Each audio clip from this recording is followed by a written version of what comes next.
Live from the campus of Westfield State University, this is 89.5 FM, WSKB, Westfield. Support for the community programming of WSKB is provided by Westfield Bank. For more than 160 years, Westfield Bank has been an important community presence and commercial leader in the Pioneer Valley, with convenient full banking services in Westfield, West Springfield, East Longmeadow, Agawam, Feeding Hills, Springfield, Southwick, as well as Enfield and Granby, Connecticut. Visit us on the web at westfieldbank.org.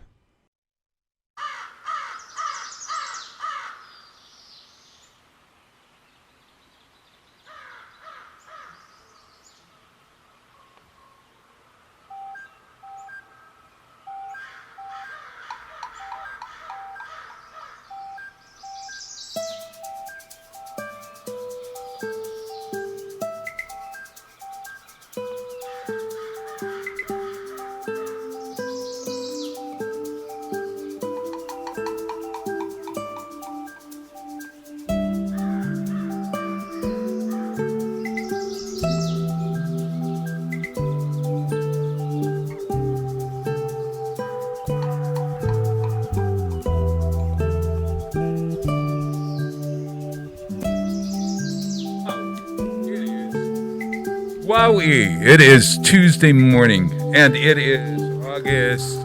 Oh, God. Please help me, Danny. September 7th. September 7th. And that's Rick, not Dan. Oh, okay. Danny's that Nason guy. Yes. This is Danny. No, this is No, Rick it's Barry. Rick. What am I saying? Talk into your microphone, Bob. We can't even hear you. Oh, all right. Hear who? He's so discombobulated. I am. right now. I'm discombobulated because I think I left my notes at home. Oh, All Jesus. right, I'll print out a copy. All righty. Thank you. Boy, I Yeah, even man. have your notes, Bob. You even have. I have your notes, yes. Oh, my God. So, look, folks, wherever you are, whatever you're doing, Mr. Plass know is that I have discombobulated this morning. I have not changed. I am still here. JPEG Luca is so working hard. Trusty, Dusty, Lusty, Musty, and Crusty sidekick. So I have the always reliable, always kind, always generous, always volunteering Rick Barry. Did you look Bob Sitting Plass in up. the eyes? Who, me? Yes. I was wondering who he was talking about.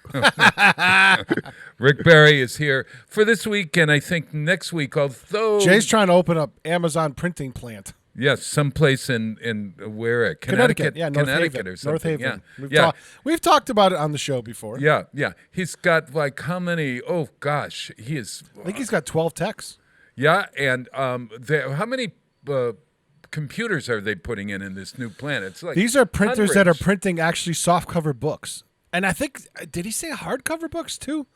They're printing books of all sorts. That's right. So That's basically, right. if you order a hardcover or printed book from Amazon, from now, once they get operational, it'll be printed in North Haven, Connecticut, and you will get it the next day. Wow. That's really cool. Isn't Yeah, that cool? that is pretty neat. When he was telling me about it, it was really interesting. Something I'd really like to check out at some point. Yeah, that's why they can. Oh, by the way, Xerox is looking for techs if you want to be trained, Rick. Oh, really? Yeah, in the Pioneer Valley. So from like North Connecticut up to Vermont and along the Connecticut River Valley. Yeah. Hey, got the Rick, link if you this want it. is great. We've got the manager for the whole region. You're sitting in his place here.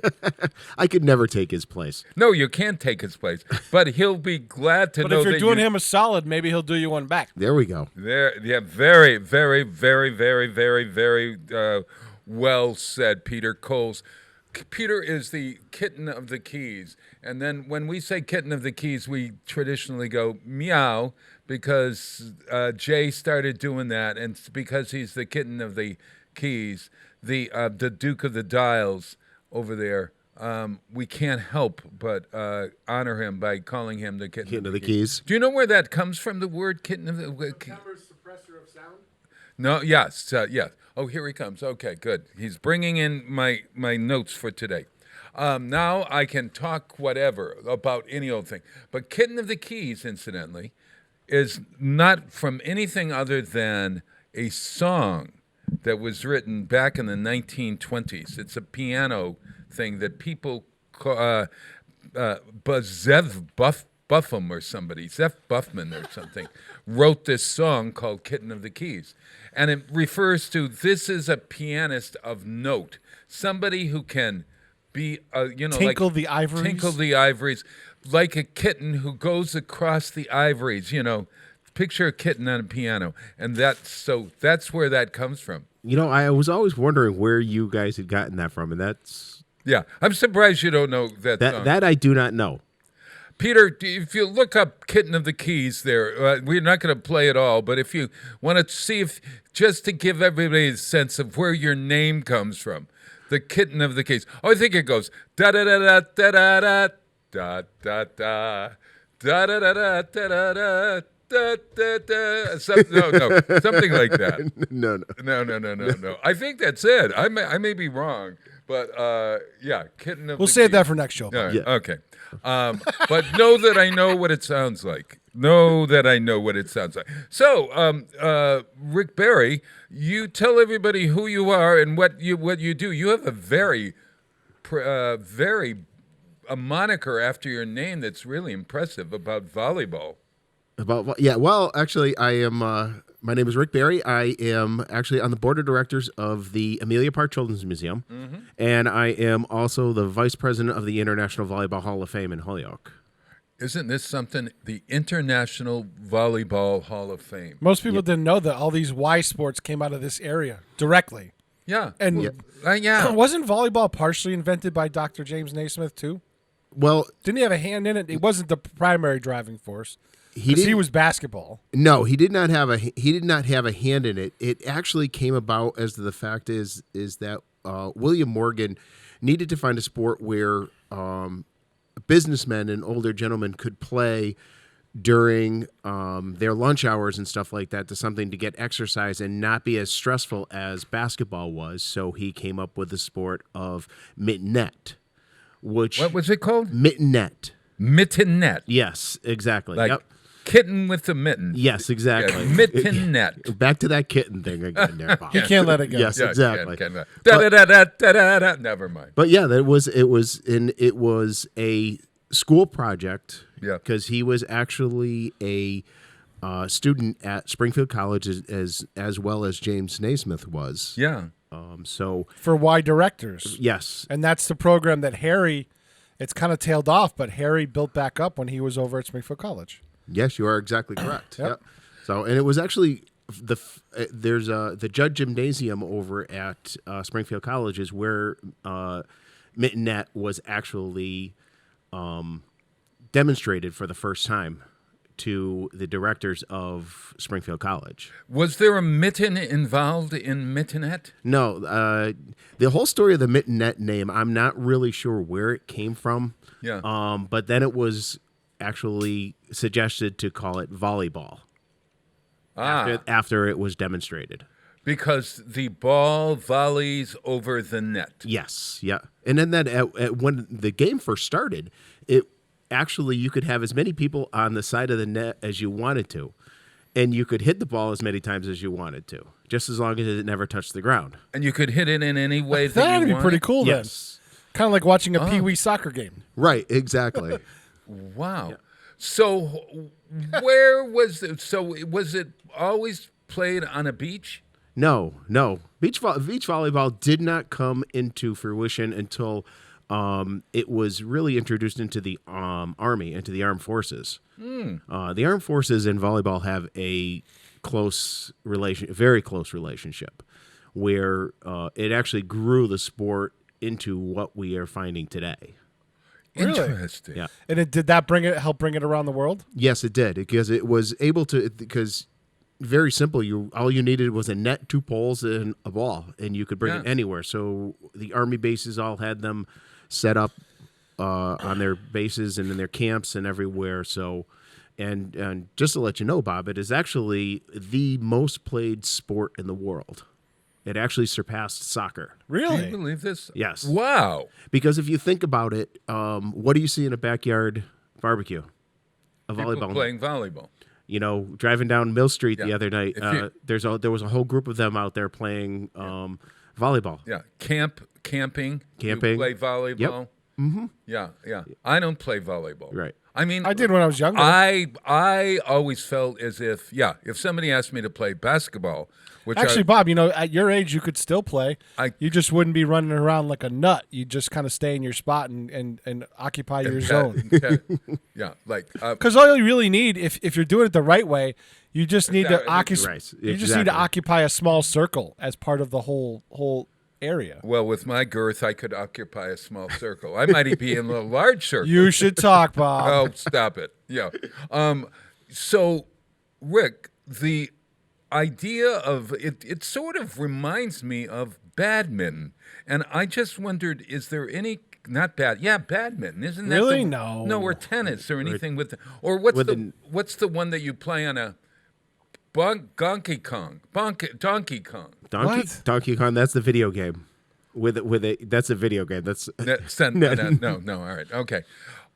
So we could ask you forever about volleyball. Yes. But and It's almost like squash, Yeah. or what's it? The one you play paddle. What's the one you play in a court where you're banging off the wall? What do you pickleball? No, handball.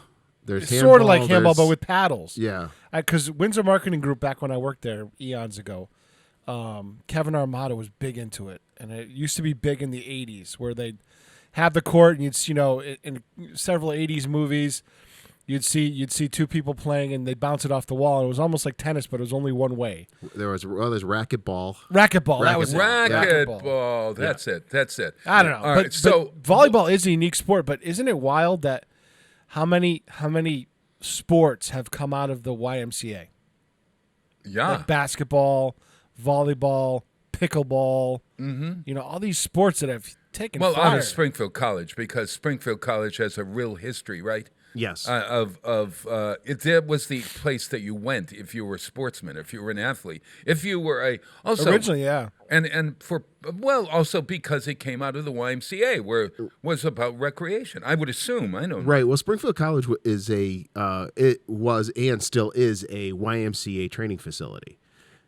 That was its primary reason yes, for exactly. existence. Yeah. Oh, okay. So, Rick, how does it end up in Holyoke of all places? Well, it was actually developed and invented at the Holyoke YMCA in 1895.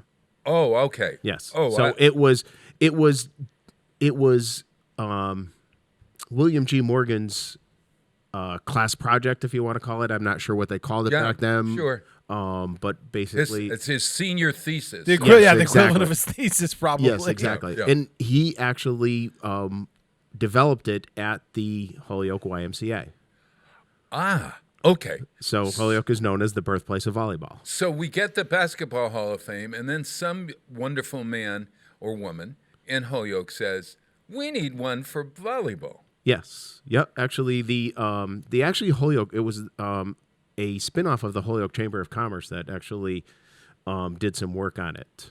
The incorporators, some great people that came up with the idea that we need to honor this sport that was developed in our city. And it would also help bring folks to our city. Yes. Other than the St. Patrick's Day Parade, which incidentally for you folks in Wisconsin and elsewhere, is the second largest or third largest parade when it marches in America, St. Patrick's Day. So Holyoke has a big name that way. So now it has, and you've added the word international to the title, because at one time it was just the Holyoke volleyball. No, wait a minute. It was actually National known. basketball. No, you were on the right track. It was the Holyoke Volleyball Hall of Fame, and then it became just the Volleyball Hall of Fame. Mm-hmm. At a point, we started to realize that we are not just the volleyball. We are not just a volleyball Hall of Fame. We are the Volleyball Hall of Fame. We are inducting international classes. People from all over the world are coming to Holyoke to pay homage to the sport that they love and who has brought them successes in their lives. So it was a point where it came to the thing where we needed to, if you want to call it, rebrand, but actually to let people know who we were, not Sure. just the Volleyball Hall of Fame. We are the International Volleyball Hall of Fame, where people would come in and And tour they do come from all over the world, right, for inductions and stuff? Yes, we do. Yeah, we have. I believe right now it's 28 different countries who are represented in the Volleyball Hall of Fame. Yep. My word.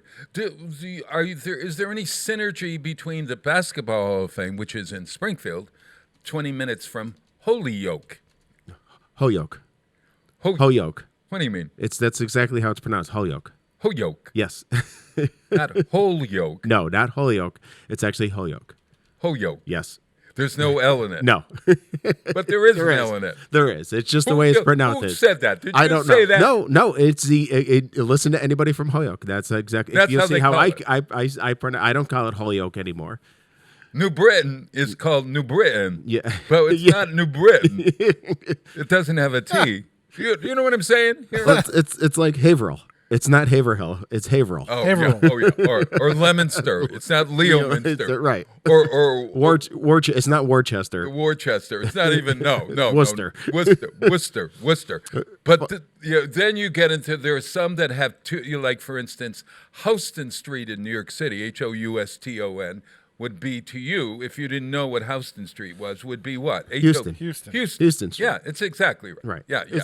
So you always know when somebody isn't from the area when they mispronounce the name. Yes. Yeah. Yeah. We don't have that problem with Westfield. No, not at all. No. Only every day. All righty. 6:20 every morning. We got plenty more. I've got a couple of more questions about volleyball, but we have plenty more to talk about because, today I'll put you in the right backdrop. Yeah. Oh, great. Look at where are we? Are Wow. we at the National Basketball Hall of Fame? No, That's the Volleyball Hall of Fame. I mean the Volleyball Hall of Fame. Yep. Yes, I put you inside the Volleyball Hall of Look Fame. at this, everybody! Oh my God, how wonderful! Okay, all right. So let's play a song. This has nothing to do with volleyball at all. Nancy Griffith died a couple of weeks ago. Nancy Griffith, my favorite. Do you know Nancy? No, I do not. She's a Texas musician composer, and she and I think her husband is Eric Taylor, if I'm not mistaken. This is them live at the Texas Connection. But I wanted to play another Nancy Griffith song. I played one of her favorites. She was the one that first recorded "From a Distance." You know that Bette Midler song. Oh, okay. But she also had lots of real hits, and in country music and Texas style, etc. She is an icon. And she died, I think, at about 60 years old or so. So this is her thing called Storms. And I thought, this has been the summer of storms all over the place, right? We've had a few. Yeah, We've just had a few. I couple. was just listening to the radio forecast. Maybe more boomers tomorrow afternoon. Yes, that's what I heard too. Yeah. Afternoon thunderstorms, big deal. Thunderstorm. So at any rate, this is Storms, which I don't think has anything to do with the weather, but what the heck. Great Storms. songwriter, originally from Georgia, and lives in Houston, Texas now. And he's also the only songwriter I've ever known biblically. My ex-husband and the marvelous songwriter whose songs I've recorded over the years many times, Mr. Eric Taylor. Let's play Storm. You ready? Yeah. All right.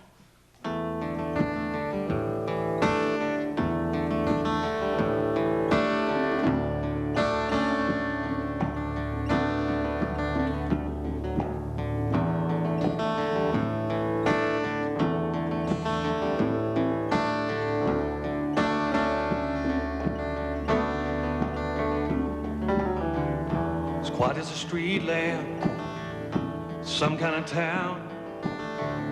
A whiskey go easy when the sun goes down.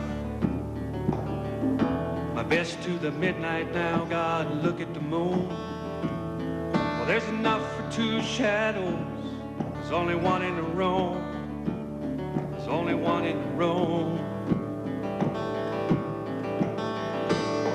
There's a storm out on the water. That's the ships at sea. There's a storm down in that lover's heart. Oh, God bless me. I wanna be blown by the wind of her breathing, shown by lightning flashing. Never been afraid of the thunder. Wonder if she'll rain on me. Will she rain on me?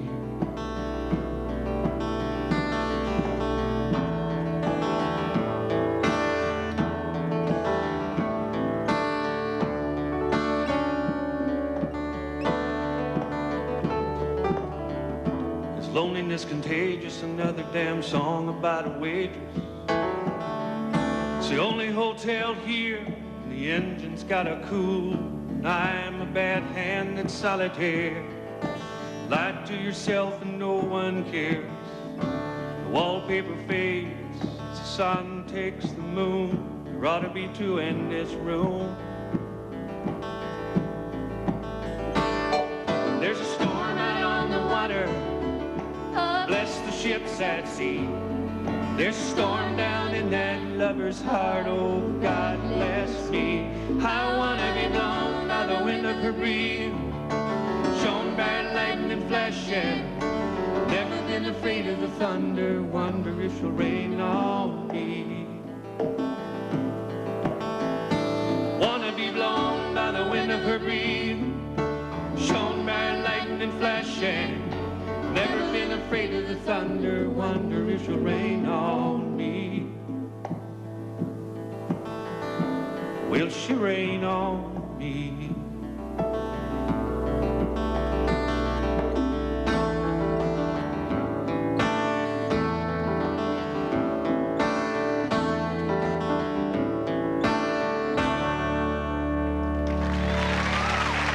Thank you. Mr. Eric Taylor. Support for the community programming of WSKB is provided by the Barnes & Noble College Bookstore in the Ely Campus Center, offering Westfield State t-shirts, sweatshirts, and gift merchandise, all of your academic needs, and offering textbook materials in new, used, ebook, and rental formats. Available at the bookstore on campus or online at westfieldstate.bncollege.com. Listen to me, Michael Buster McMahon, Mondays 8 to 10 a.m. to learn the stories behind your favorite songs. Or don't. I'm not the boss of you. Community Radio. 89.5 WSKB. Live from Studio 120 at Westfield Technical Academy, this is WCPC Channel 15 and 89.5 FM, WSKB Westfield. Wow, it's Tuesday morning. You know, this man is a substitute, but he is filling the shoes mightily of JPEG Luca. Rick is a everybody. fascinating guy. Yeah. Nobody seems to realize that. They just see him every once in a while doing volunteering everything. Oh, great. And they don't realize all the stuff that he Yeah, actually yeah. does. Oh, my God. He has a rich life. Actually, I first knew Rick because you won a prize from Westfield on Weekends. Yes. Yes, Remember it was. this? Yes, it was a weekend getaway to some bed and breakfast. Oh, Up in Northampton. Yes. It was in Northampton. It was next to a rail trail. Yes, it was next to the rail trail Great. and So- and lunch at the Northampton Brewery. You're kidding me. No. Oh, James and I just had dinner there last night. It's Move your outside. microphone, Bob. You're talking away from your Oh, mic. yeah. Oh, sorry again.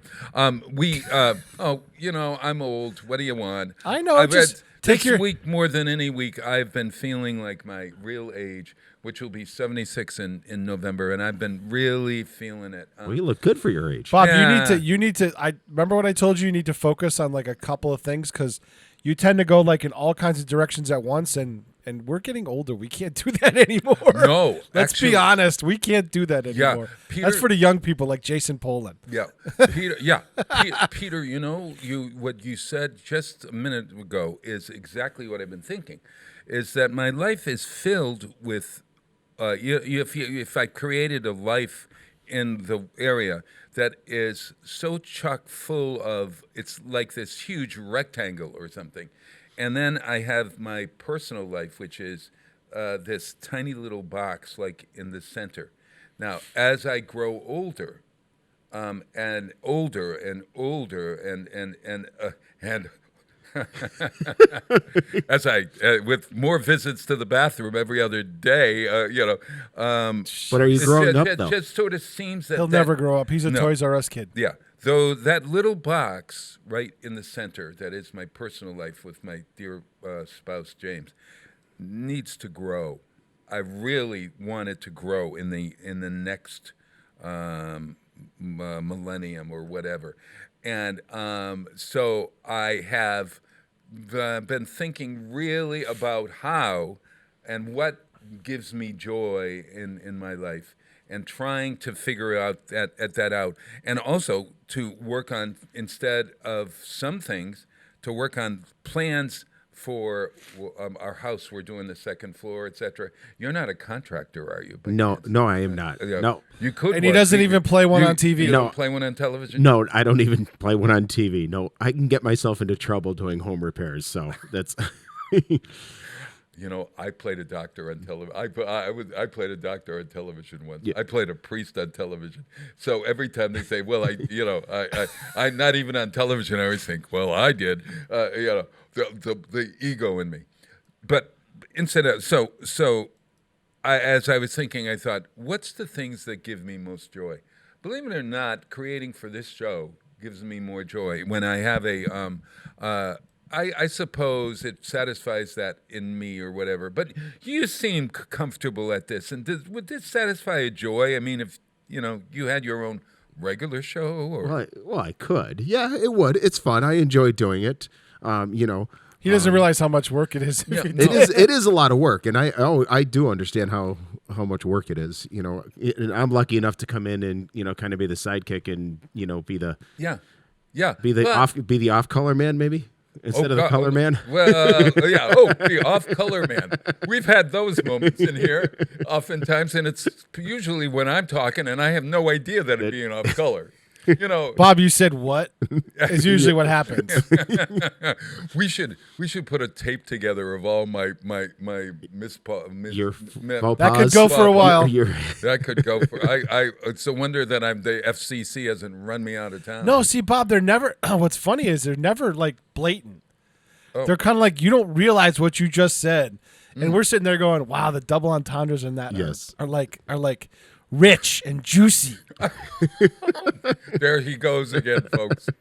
It's there true. You go. Oh, all right. And if you see Jay looking at me on the screen, going, "Oh This is my the clue. God, Yes. I can't believe he just said that." Yeah, exactly. And we share that moment. Yeah. But not every. But getting back to Rick as our guest, not everyone has the skill to be able to sit in front of a microphone and not be nervous, regardless of whether there are 10 or 20 or 4,000 people or 1 million people out there. Yeah. Well, when I did a few radio interviews with the crew from Rock 102. You can mention them. Baxton O'Brien and Steve Our Nagel. competition. Oh my God, Steve yes. Nagel. Oh God. Steve is a good friend of mine, and He's for me too. He's a riot, and he just told me. He said, "Just remember one thing." He says, Steve Nagel. Yes, he said, "Just remember that you're having a conversation with the people next to you." Yes, and that's what you're doing, whether it's on the phone or whether you're just having a conversation. Yeah. Tina Gorman sums it up the best. All of her guests are always scared because they never do this, right? She goes, "Well, just say like I walk up to you at an event and I know you acquaintance-wise, and I say, 'Hey, what do you do for a living?' And that's all. We're having the same conversation. It's just in a studio. And if you could talk about what you know, then it's easy. We're not asking you to talk about the science of brain chemistry or something, unless you're a brain chemistry specialist. You know what I mean? Yeah. But then we'll have you on because of that. Sure. And to be able to ask questions because you're interested. I think as a person, I've always found curiosity. You're always curious. And curiosity is I think I love to say it, but what is that? when we cultivated Patrick Berry, when you convinced him, you and Mike Knappich and Bo convinced him to come in. Yeah. Patrick Berry. We sparked his curiosity. And Patrick Berry. And that's why he has the career he has now. He wouldn't have even considered a job. He told me this.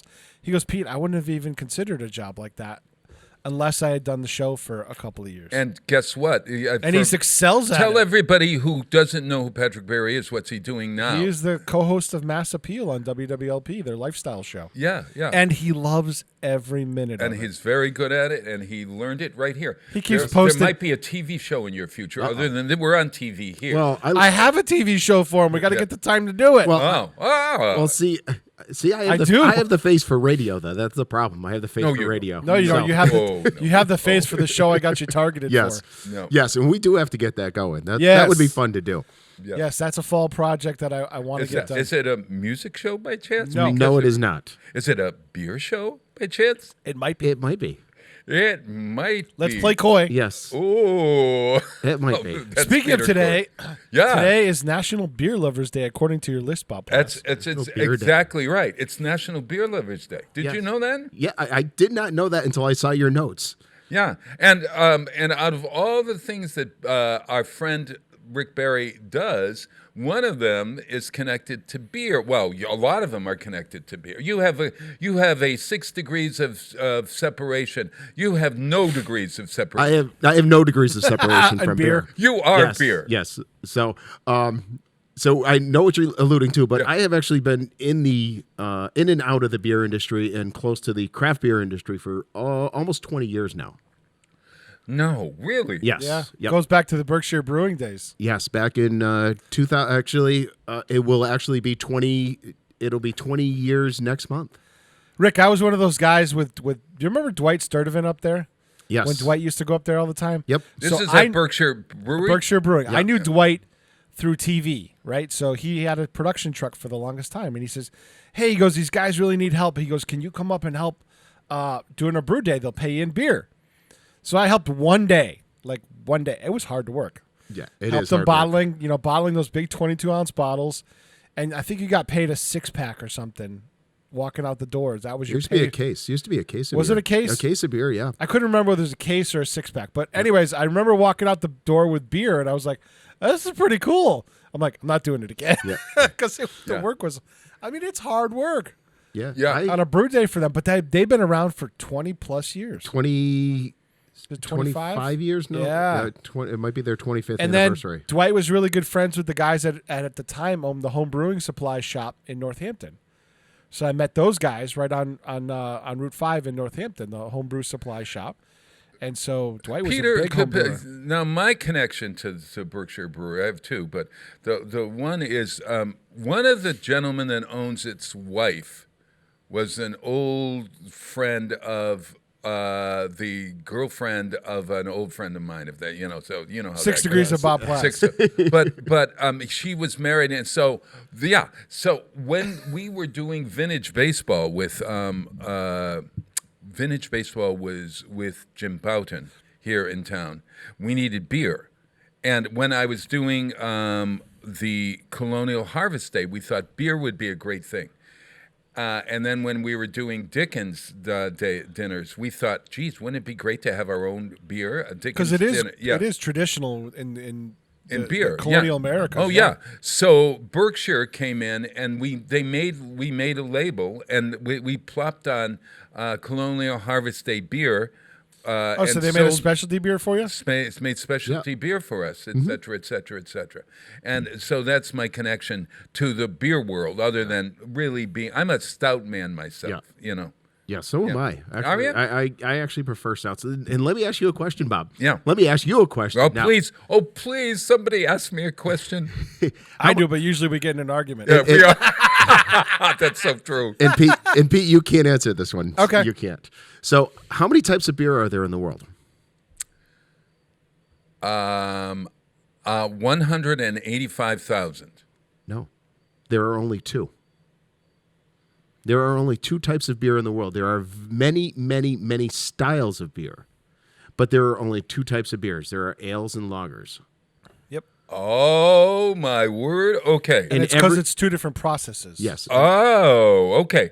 Hey, well, okay. So why don't we take a break, and then I got to find out about the ale, lager, and where does the stout come in? I think the stout could be a lager of some type. At any rate, I'm not sure. But I know what IPA means. Oh, I don't know if you guys know what IPA means out there, but I know what IPA means, which I feel like I'm a connoisseur now. There you because go. I know that. Because you know what it means. Because I know what it means. Do you have an IPA? Oh well, yeah. Would you explain what IPA? I don't know. It's the beer I drink. Bob I likes don't- dippers. Yeah. Nina Simone. Let's play the 645 song, and then later we'll play the Los Lobos song. Since we're talking about beer, this is "Give Me a Pigfoot and a Bottle of Beer" by Nina Simone. It's from her album Nina with Strings. Give me a Pigfoot. You know what a pigfoot? yes, I know what a pig's foot Bigfoot is. Yes. Yeah, and that's a really important thing at most Traditional English pubs have pickled pig's feet, don't they? pickled pig's feet, and they're a jar of pickled eggs. Yep. And do you like pig's feet at a bar? Do you ever do you No. remember them at a bar? Yes, I do. Yeah, Yes. yeah. You know. And they had the pickled eggs too, and just looked at it and went, "Why would anybody in their right mind eat that stuff?" Okay, then you would go, Especially at room temperature. yeah, you'd go for the beef jerky. Yes, Yeah, I'd knew go it. for the beef jerky. I yes. knew it. I want the chips and salsa, believe me. That's what I want. Give me a Pigfoot and a bottle of beer, Nina Simone. Up in Harlem on a Saturday night, when the highbrows get together, it's just too tight. They all gather at the Harlem Strut, and what to do is a tut-tut-tut. Old Hannah Brown from way across town keeps drinking her corn liquor, and she brings them down. Just at the break of day, you could hear old Hannah say, "I want a Pigfoot and a bottle of beer. Send me daddy, 'cause I don't care. I feel just like I want a clown. Give the piano player a drink, because he's bringing me down. He's got a rhythm when he stumps his feet. He just sends me right off to sleep. Check all your razors and your guns. I'm gonna be rested when the wagon comes. I want a Pigfoot and a bottle of beer. Send me, 'cause I don't care. Oh no, send me, 'cause I don't care. Phil, I want a Pigfoot and a bottle of beer. Lay me daddy, 'cause I don't care. I feel just like I want a clown. Give the piano player a drink, because he's bringing me down. He's got rhythm when he stomps his feet. He just sends me right off to sleep. Check all your razors, check your guns. I'm gonna be rested when the wagon comes. I want a Pigfoot and a bottle of beer. Send me, 'cause I don't care. Oh yeah, lay me, 'cause I don't care.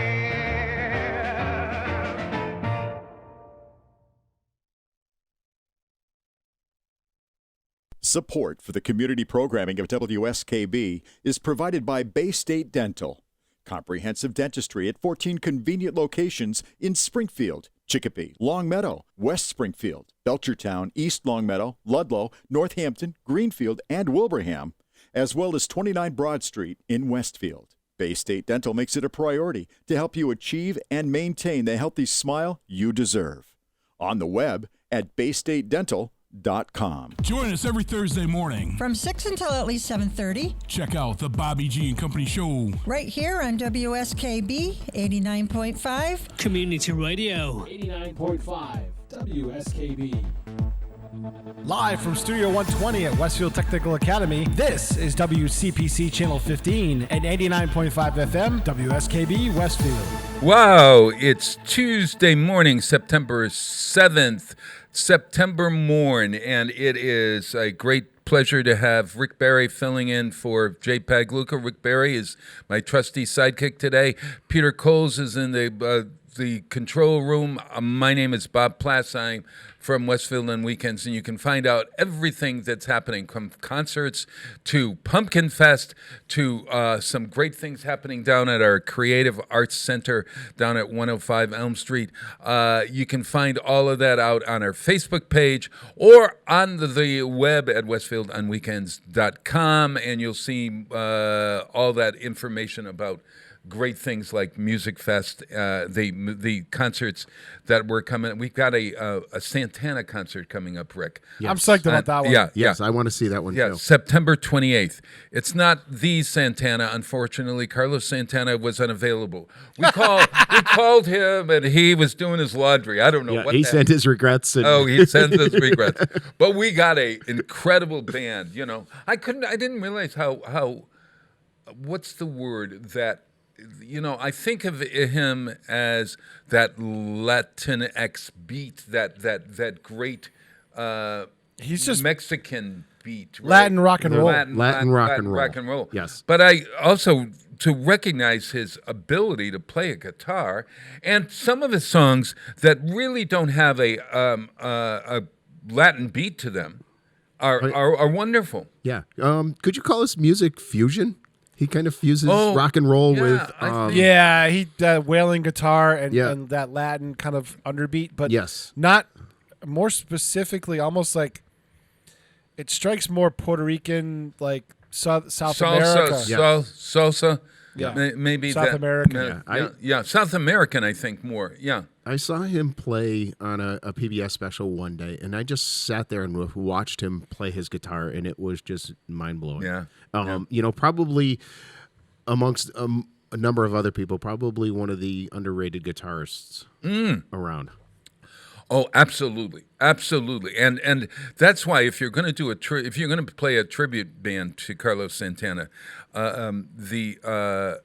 It's got to be big. It's got to be big, and it's also you can't just be me strumming my guitar. Right. You got to have some skill in order to be able to do it. Exactly, you do.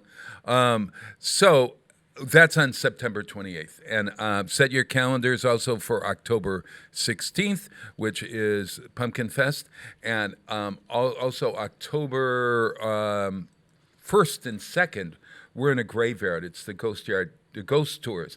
That incidentally, the tickets have gone on sale, and if you want to bring the kids, it's absolutely fine. October 2nd, 1st and 2nd, it's 4 tours a night, I think, starting at 6:30 in the Mechanic Street Old Burying The old Ground. Burying Ground. And if you haven't done it, it was the last time it happened, me and Michelle actually had an opportunity to go, and we actually really enjoyed it. Yeah.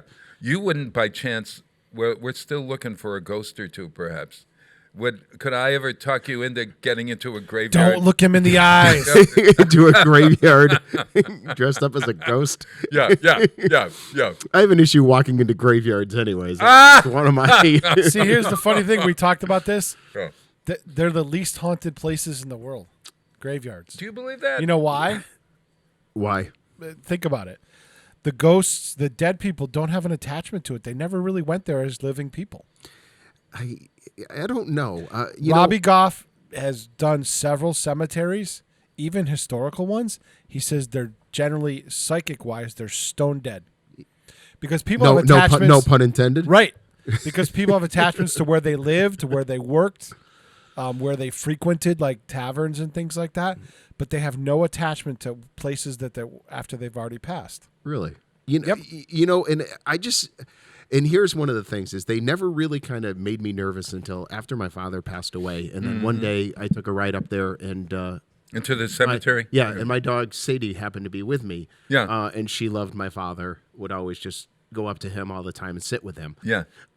So when we pulled up and I parked, she refused to get out of the car. Refused. I mean, literally. And Peter has met Sadie, and Sadie is not shy about getting out of the car and doing anything. Yeah. And I couldn't even pull her out of she would not get out of my truck, which was weird. It was very bizarre. Yeah. And it was one of those moments. It was like, okay. Yeah. So unless it was something that she knew something was not right there, that she, was looking for her grandfather and wasn't there. Right. So that's one of the strangest things. I was in the cemetery in Rockport, Massachusetts, and had the eeriest, I felt, this is one of those few times that I really felt that there was something beyond there. But in our cemetery where I'm touring with the Ghosts on October 1st and 2nd, there will be no sightings of anything dying but my stupid jokes. That's about it. There'll be no sightings of dead people on that. Although the dead people are alive and well, et cetera, et cetera. So go on Westfield on weekends. That's a long segment to get to beer. Get to beer. Yes. All right. IPA. I'll prove my smartness. India Pale Ale. IPA. Yes. Okay. Well, Is you're that exactly right. Yes. And as we were discussing before, there are two types of beer. So an IPA is an India Pale Ale. So it made in India.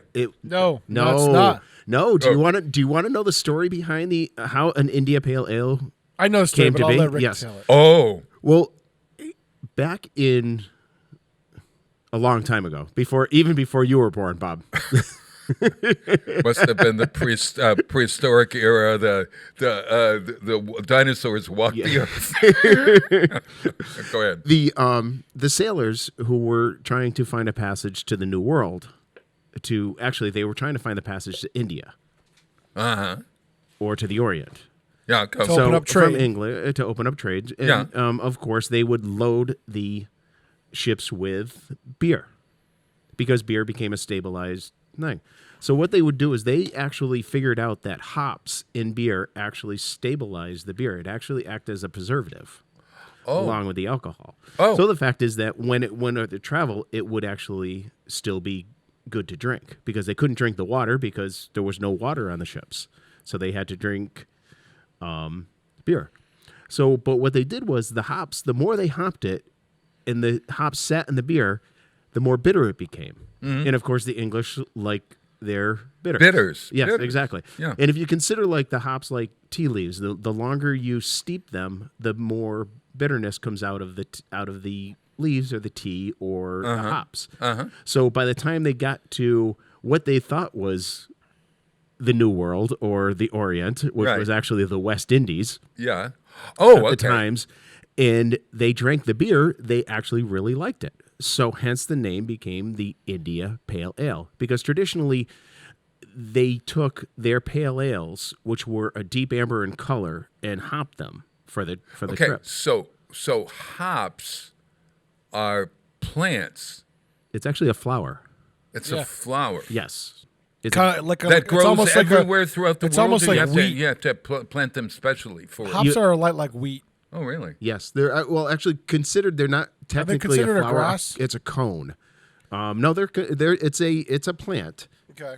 It's a vine that grows somewhere. Some of them up to 25 to 30 feet tall. Wow. And they have the flowers, and they actually call them cones, and they actually look like green leafy small pine cones. So that's how they call them cones. And then there's oils in them. Right. So when they're either dry hopped or they're into the boil, it pulls the oils out, and that's how you get your either your flavoring, your aromatic, or your bitterness hops. So there's 3 different types of hops. Okay. In beer. Go ahead. Flavoring, aromatics, and bittering.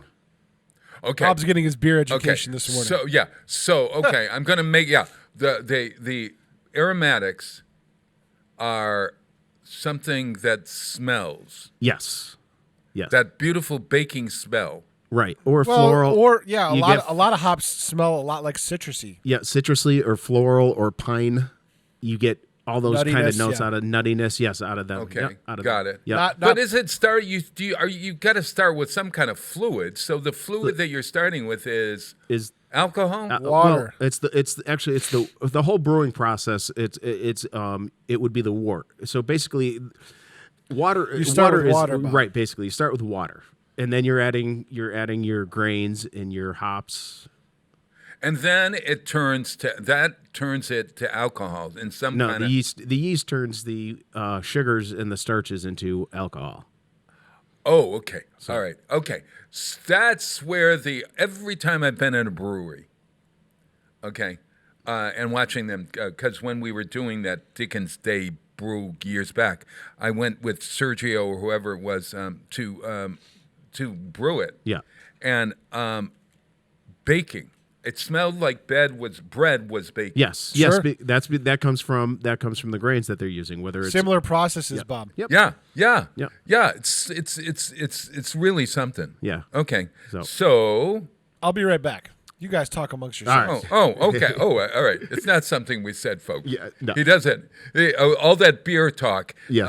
has got to him. Yeah. Okay. So those are the 3 types of hops. But going back to what we were talking about Yeah. before, when I asked you your question about the types of beer, Yeah. the 2 of them are ales and lagers. Okay. So if you consider like ales and lagers are basically they're beer, but they are brewed in two different styles. Ales uses a top fermenting yeast and is brewed at a higher temperature. A lager uses what's known as a bottom fermenting yeast, and it brews at a cooler temperature. Okay, so repeat that again for us hard of hearing and stupid. Ales uses a top fermenting yeast. Okay, gotcha. And brews at a higher temperature. Okay. At almost room temperature. Okay. So, and lagers will ferment with a bottom fermenting yeast and at a colder temperature. Aha. But then the major difference at that is that a lager is aged. So if you consider it, and you know this, and I've heard you talk about it a number of times. Yeah. Us as Americans, we butcher languages no matter what we try to do. Yes, right. The lager, actually, we have turned it into a word. It is actually a verb. It's actually to lager. Oh. It's a German term meaning to lager. It means to cold store. Wow. So what it is that the beer is finished fermenting, and before it goes to the bright tank, it goes to what is known as a lagering tank, and it ages from anywhere from 45 to 90 days. So what it does is it helps clear it and it helps mellow it out. So if you're a wine drinker and you don't know a lot about beer, a lager is like red wine where it needs to age, where an ale is drunk young like a white wine. This is brilliant, Rick. So that's why a lot of breweries have, a lot of ales because they're constantly making this, and they don't have to age. So Bob, some breweries actually make a conscious choice to go with ales over lagers or porters or stouts because they take a longer time to age in the barrels. So like Great Awakening when we interviewed them, they said they made a conscious choice to go with beers that turned over faster because they could change their varieties more often. And that was a conscious decision by the brewers to do that. We're going to concentrate on ales and sours because we can make them relatively quickly. Right. And our customers will constantly get a different variety of beer, and we'll bring back stuff as they like it. But that was their conscious choice. And so other breweries do a little bit of both. Some breweries, like I know the head brewer at Skyline, brought in his home brewing kit, put it back together in the brewery to make small batches and trial stuff and stuff that he was just like, hey, I'm going to do this today and I'm going to try it. And if it doesn't work, so what? If it does work, that's awesome. Yeah. So that's his conscious choice doing that. Yeah. Rick, you're working at a brewery, or you've got some connection to a brewery right now. Yes, I do. White Lion over in Springfield. They just opened their tap room. I've done some off-premise work for them as a brand ambassador. Basically, is to work festivals and tastings, and talk to people basically about beer and serve beer. Now I'm pulling a few shifts over at the tap room in Tower Square. Wow. I also help out the guys. Is that on the first floor of Tower Square? Yes, it is. Yep. Yep. And I also help out Isn't the that guys the at Skyline. Is that the old Gus and Paul's space, or is that Hot Table no, still there? it's the old Hot Table is still there. It's the old Spaghetti Freddy's. Oh, on the other side. Yes, okay. on the other side. Yep. All right. So, and I do help the guys at Skyline, and Skyline is in Westfield. Yes, it is in Westfield, and we just came off of our Brewfest. Which was incredible. Which was huge. Yes, which was huge. We're estimating there was probably 650 patrons there. With my calculations of not counting the brewers and volunteers. Yep, and counting me, who was like a passing in the night. You were a patron. We had 27. We had 27 different breweries. Wow. With we had approximately 100 different styles of beer. And that's where we go back to, and we raise some money for the Amelia Park Children's Museum. We do it as a fundraiser for the Amelia Park Children's Museum. Yes. Which is a great asset here in Westfield and the surrounding area. Where we go back to that is that, like, the difference in ales and lagers, you can have different styles of beers. Like an IPA is an ale. Yeah. A stout is an ale. Yeah. Porter is an ale. Porter is an ale. Yes, a Yes. porter is an ale. An Oktoberfest is a lager. Traditionally, is a lager. Yeah. You can Although get, I've seen some hybrids out there that there's- are really good too. That's exactly what I was just going to mention. There are what's known as a hybrid, where an ale can actually be brewed. It's a lager. Excuse me. It's a lager that can be brewed like an ale. So it's brewed at a little cooler temperature to get that similar effect, but doesn't take as long to come to fruition. Sort of like a rosé or something. Something like that. Similar to that. Yes, yeah, exactly. yeah. Like a hybrid. It is a Yeah. hybrid. It's I've been just started to learn about them to understand what they were. But the whole premise of beer is that it comes from how dark the malts are roasted. So basically, if you took a pallet of the roasted malt in all different colors. And malt is it's usually wheat or something. Yes, it's Yeah. usually wheat Okay. or barley. Yeah. It's usually wheat or barley, Yeah, depending yeah. on the type of whatever you're making. Or you could use rye. Some people use rye. Mm-hmm. One of my favorite beers out there is actually from Sierra Nevada out in California. Sierra Nevada. I The know it. Sierra Nevada. I It's drink that. the Ruthless Rye IPA, which I think gives it that little bit of an extra bite to it. But so if you took it like a paint palette with all different colors, Yep. that's basically just what they can do with malts. They can roast them to get the different colors. So that's how you get a red ale. That's how you get the darker the roast is. Just like coffee, the darker your beer is going to be. In basics. So. Incredible. Look, we've got people there at the That's the Brew festival. Fest. Yeah. Yeah, that's our Whip City Brew Fest. Yeah, it was such a nice day. It was a beautiful. It didn't rain that day. No, it didn't It rain. did. It sprinkled sprinkled a little. Cloudy. Yes. It sprinkled here and there, but it wasn't. It was actually people were actually psyched about it because it was quite refreshing. Oh, yeah. It wasn't hot. It wasn't, the people had a great time. The brewers had a great time. And I do want to give a shout out to all four breweries that we have here in Westfield who actually made it a true Whip City Brew Fest this year. The first time we had all four. Oh, wow. What name? We had Tin Bridge, who was our headlining sponsor. We had Great Awakening, who was our glass sponsor. Right. And our stage sponsor was, one of our stage sponsors was Skyline Beer Company. Sure. And then we also had Kismet. Kismet is down. new. Yes, they're down on Mainline Drive? South Broad Street. Oh, South Broad. Yep. That's right. Okay, yeah. And they do, Right near the Children's Museum. Yes. We're down that road. Yeah, the right Amelia- around yep. the corner from where I live. yes, exactly. Yep. Yeah. They do can sales on Saturdays, and they don't have an open, tasting room, but they do can sales and stuff like that. And they were very excited to be there. We actually had 3 breweries there that for their first time at the Whip City Brew Fest. So. Wow. The Westfield River. What's Sergio? Westfield River Brewing Company. Westfield River Brewing Company is in Southwick. Yes. Actually, it started in Westfield. So, Yes, he did. Yeah. He couldn't make it this year. He had another event going on that day, so he couldn't make it to our Sure. event. So. Sure. Wild. Well, hey, we're going to play a song here that was made famous by Los Lobos. No, they No. weren't made famous by Los. I'm going to play it by Los Lobos. It was actually first released by the Beach Boys in 1973. Unbelievable. And then another one of those facts I had no idea. And then in 2003, it was a Jimmy Buffett on one of Jimmy Buffett's albums, and a Golden Earring I saw somewhere did it when I was looking it up. Golden Earring also did it too. Which was Interesting. The Ceylon Sailor is from Native Sons, which is the newest album from Los Lobos. So it's a take on a Beach Boys song. We'll play it, and then I wonder if we're going to have... He's here. Oh, Dr. Kevin is here. We can't wait to talk to him. We'll play Los Lobos and then come back with Dr. Kevin Coughlin. Dental Matters.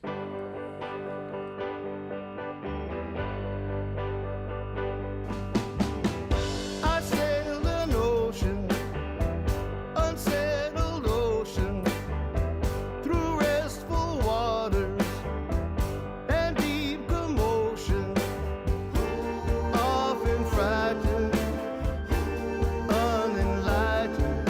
Sail on, sailor.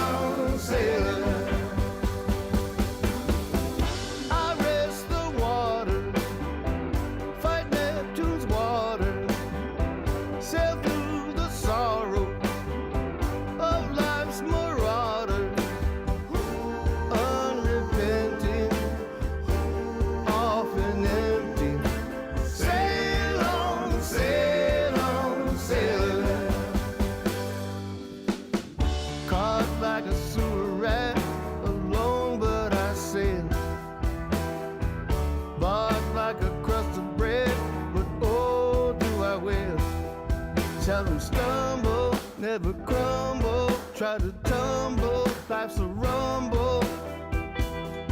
Feel the stinging I've been given, never ending, unrelenting. Heartbreak searing, always fearing, never caring, persevering. Sail on, sail on, sail on.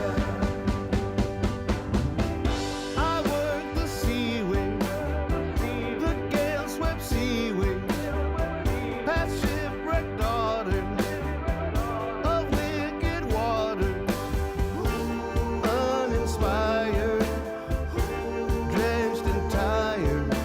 Wail on, sailor.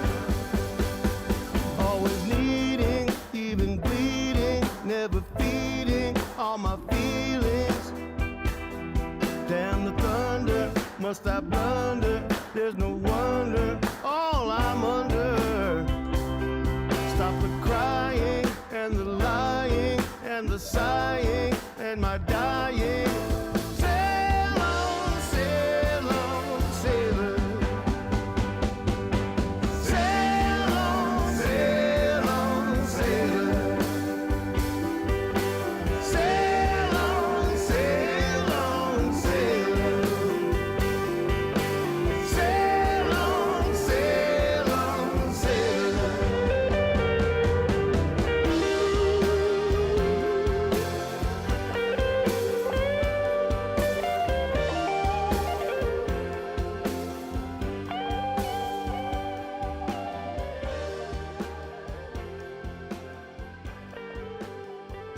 Support for community radio on WSKB is provided by Betts Plumbing and Heating Supply Company, an independent, family-owned wholesaler serving Westfield for over 50 years, specializing in plumbing, heating, and industrial piping supplies.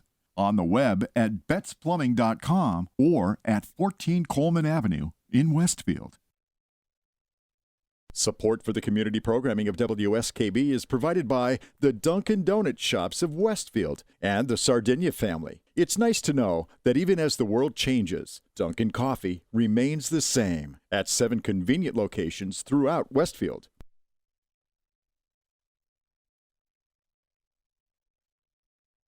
I'm Mark Auerbach. Join me every Friday at 8 a.m. for Arts Beat, where you'll meet interesting actors, directors, designers, and musicians here in Western New England. Community Radio. 89.5 WSKB.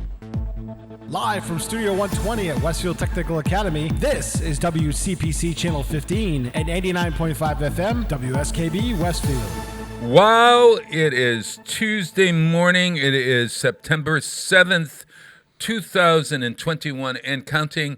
It's the Westfield and Weekend Show. I am here with substitute co-host Rick Barry, who's doing a great job. My God, you are I can't wait to have you back, but I'd like to have you in with both Jay. Both me and Jay? Yeah. That would be Why not? fun. We'll make it a We'll make it a family. We'll make it a party. So I'm the substitute. So basically, we can watch movies all day and don't have to do our homework, right? That's right. That's exactly, funny. yeah. That's We're all funny. going, where is Miss Adams? Where is she? Where is she? This is a creep. We're going to get away with it. Murder. Yeah. All right. So, everyone, I think on the phone, am I right, Peter? Yes. Yeah, on the phone today from his sumptuous palace at the Ascent Dental Studios is Dr. Kevin Coughlin.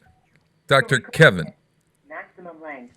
To replay your message. Oh. He's checking his voicemail. Hi, Pete. Can you hear me? Yeah, we can hear you. Can you hear us, Kevin? How's everybody doing? Okay. Oh, we are loving it. We're checking your voice messages for you. Good morning. Yeah. There's there it is. Hey, Kevin, can you hear? Oh yeah. Oh, where are you? To delete and re-record your message, press 3. Oh, Kevin, we're on the air with you now. this is like a comedy show. This is it. To record your message or something. Do you need to have us talk amongst ourselves and fix that or whatever? Peter, help us. We have your great photo from your website up, and we have an on-the-phone graphic on a virtual set. You can probably see it. Yeah, it's really beautiful, Kevin. You're standing. See, the thing is, you get involved in that menu system, Bob, and you Yeah. don't want to stop because you know you're going to have to start it all over again, invest all those minutes in it, you see. So you can't, once you get into it, you really don't want to stop. I don't think he expected us to come to that fast because he knows you all too well. Yeah. There is a wonderful picture of you, Dr. Kevin Coughlin. That's from the Ascent website. In front of a spittoon. No. A spittoon. Well, that's not very good. How's everybody doing? I like the backdrop. It looks beautiful. Yeah, you see your picture over there in the corner? Great job out there. Yeah. And isn't Rick Barry a good substitute for J. Pugluka? This is Rick Barry, Dr. Kevin. I'll open your mouth here. Let me see your teeth, Doc. Rick, beautiful. Absolutely. Good morning, Doctor. How are you this morning? I'm doing great. I'm sorry about the little delay, but I had an emergency this morning, so I had to come into the office a little early. So you're at your office, and Ascent Dental is where? In East Long Meadow? I have 4 locations, 2 in East Long Meadow, 2 in Long Meadow, and hopefully very soon the 5th office will be up and running. Wonderful. And that's in Springfield, isn't it? Open, if not this week, next week. And that will be in Springfield, Doc, right? I'm not in Springfield now. I may be in the near future. I gotcha. Well, the wonderful thing about Dr. Kevin Coughlin, Rick, is that he is able to really synthesize some information about teeth that you probably will, we've been talking about teeth for 5 years and probably have not gone back to the same subject. Occasionally I go back. Today I want to talk about Idina Menzel's underbite, but which we've talked about before. I'm obsessed with it. But Rick, do you have a question about teeth? How are your teeth? And could the doc answer a question for you? My teeth are okay. I don't think everybody's are perfect. Are there perfect teeth, Doc? Well, I'm going to help you out, Rick, because in my opinion, what you're seeing is dentistry is moving more and more away from teeth per se to overall health. As you're seeing the merging of a medicine and dentistry, you're seeing a bigger connection between the patient's overall health and their dental health. The statistics are pretty clear that people who have poor dental hygiene also have poor medical health, whether that's oral cancer, whether that's stroke, heart attack, high blood pressure, even the links to dementia. All of these things seem to be related to the bacteria and the constant inflammation that most people have in their mouth because of poor oral hygiene, poor dietary habits. So over and over again, I'm seeing our field move more towards that total health picture rather than just per se a tooth. How do we fix it? How do we replace it? What are our options? I think that's good for our profession, and I think it's good for the public. Yeah. Rick, go ahead. No, that was nice because that's exactly what my question was going to be about because that's what I'm hearing on the news, when they do their, health segments is basically the oral health has a lot of ties to your overall physical health. Sure. What you're seeing today is people are living longer in the United States. The ability to get a knee replaced, a hip replaced, stents put in your heart, on almost all occasions, the medical profession is looking towards the dental profession and saying, look, if the oral health isn't good, then there's tremendous inflammation, irritation, chronic inflammation, and that interferes with the success of these artificial joints, whether it be a hip, a shoulder, a knee, and also cardiovascular issues, putting in stents. So over and over again, they're asking for a dental clearance because, of course, the patient wants the best success rate. And also the medical profession certainly doesn't want patients to have to undergo additional care and treatment and expense because of the chronic infection that people have in them in the oral cavity. And typically what I get on a day-to-day basis is, well, what are some of the signs? What are some of the symptoms of chronic inflammation. And the simplest one is if you floss, if you brush your teeth, which hopefully you do both, if you see blood in the sink, that's an indication that you have some chronic inflammation. And that chronic inflammation is basically a low-grade infection that is affecting you 24 hours a day, 7 days a week. And it's a bacterial component that's causing that problem. And whether you're seeing your dentist, your dental hygienist, a combination of both, the goal is to reduce that inflammation to zero. And Kevin, wait a minute, you can't ignore that, because I remember that I did, because I literally had a piece of food stuck in between my teeth, and that ended up rotting away so much so that I needed a crown, and you had to do emergency surgery on me. Yes, the infections can be quite extensive and quite dangerous. And then there's the link of oral cancer, which seems to be growing at leaps and bounds year after year. Wow. And again, most people say, oh, you're going to a dentist to fix your teeth. A day doesn't go by where someone who is edentulous, meaning they have no teeth at all, they'll constantly say, well, Dr. Coffin, why should I come in and see you? I don't have any teeth. There's no reason to see you. But the oral cancer exam and screening, whether it's done by inspection or you're using a Velscope or a combination of a microscope for biopsies, you're looking at right around now 85,000 people a year are diagnosed with oral cancer, and it's incredibly disfiguring. It's incredibly painful, and the treatments are not great. There's generally a loss of jawbone, tongue. It's just an awful disease, and it could be corrected with early detection. The success rate with early detection is very, very high. Unfortunately, in most cases, the highest number of people are those people who are missing many or all teeth. That's one of the contributing factors. Wow. And for years, we looked at it as it was a person who smoked. It was an individual, mostly a male. It was an individual over the age of 65. And today we're seeing it more and more in the younger population, either because they're chewing tobacco, they're vaping, they're using electronic cigarettes. The list goes on, and these younger people are becoming more susceptible. And the venereal disease from human papillomavirus is certainly a contributing factor. They've linked oral cancer along with cervical cancer by the same virus. So if you only have a few teeth or no teeth, it's still important to see the dentist, if for no other reason, to get a comprehensive oral cancer screening. How many times a year, Rick, do you see the dentist? Twice a year. Twice a year? Yeah. Is that average? I go 4 times a year, only because I'd like to see everybody go every month, but that's probably inappropriate. Somehow billing wouldn't accept those charges. No, I've been working hard to see if we can get those insurance companies to change the guidelines, but it's not happening. Yeah. Generally speaking, the 6-month recall, which is what most people are on, it really has no scientific basis. It was created by the insurance companies. They felt that it was appropriate, and most dental plans pay for 2 hygiene visits and 2 exams. But quite honestly, some people may need more, and some people probably could do with once a year. But it's an arbitrary number that's sort of caught on with the dental profession, and most people who follow it. Statistically, in the United States, less than 50% of the public actually see a dentist on a routine basis. That number has been fairly steady for several decades. 50% of the people in America do not go to the dentist? Yes.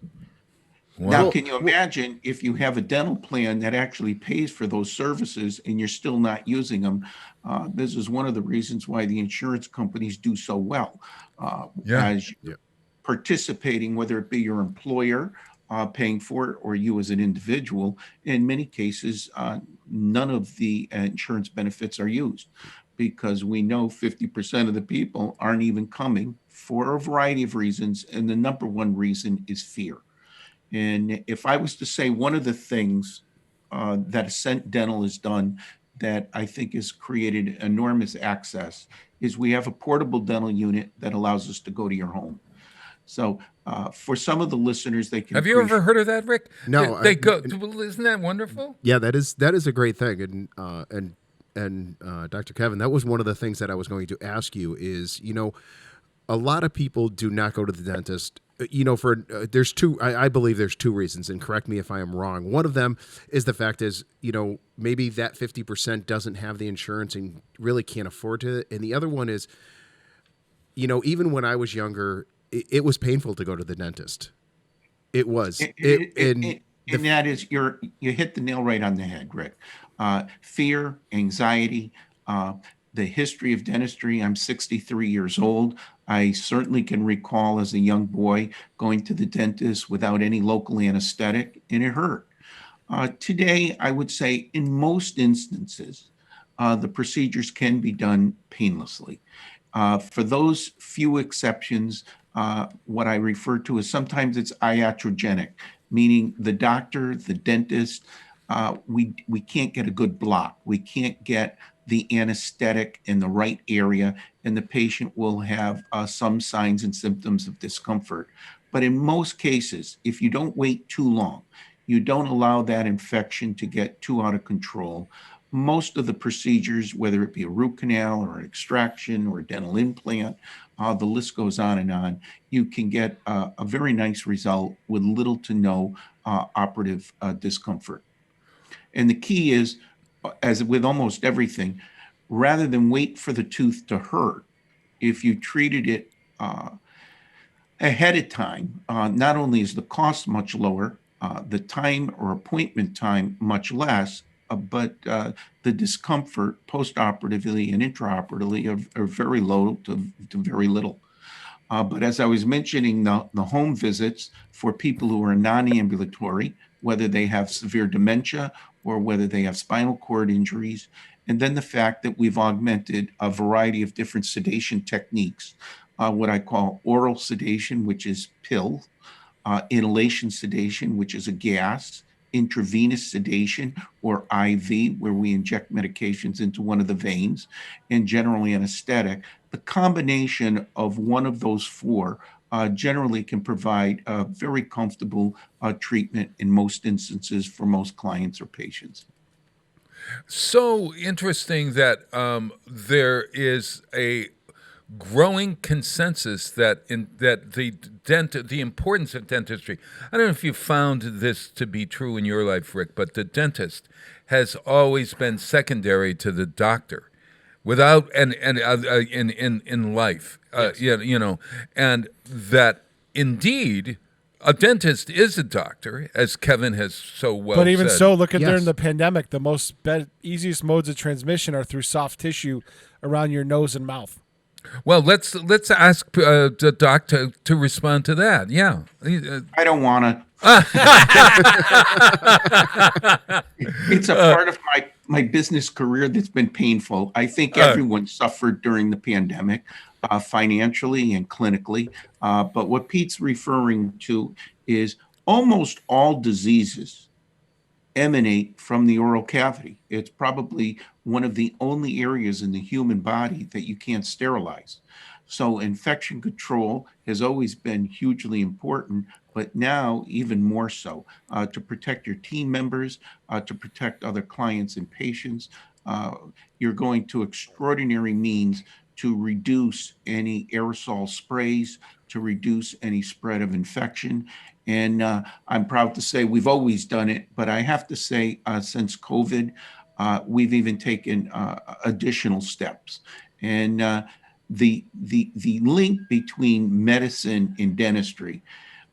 In medicine, you have a whole slew of specialty areas, from orthopedics to neurology to neurosurgery.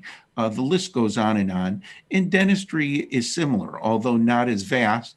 You have orthodontic, you have endodontic, periodontic, pathology, oral radiology, oral maxillofacial surgery. There's a variety of different specialty areas in dentistry. And as to Bob alluded, yeah.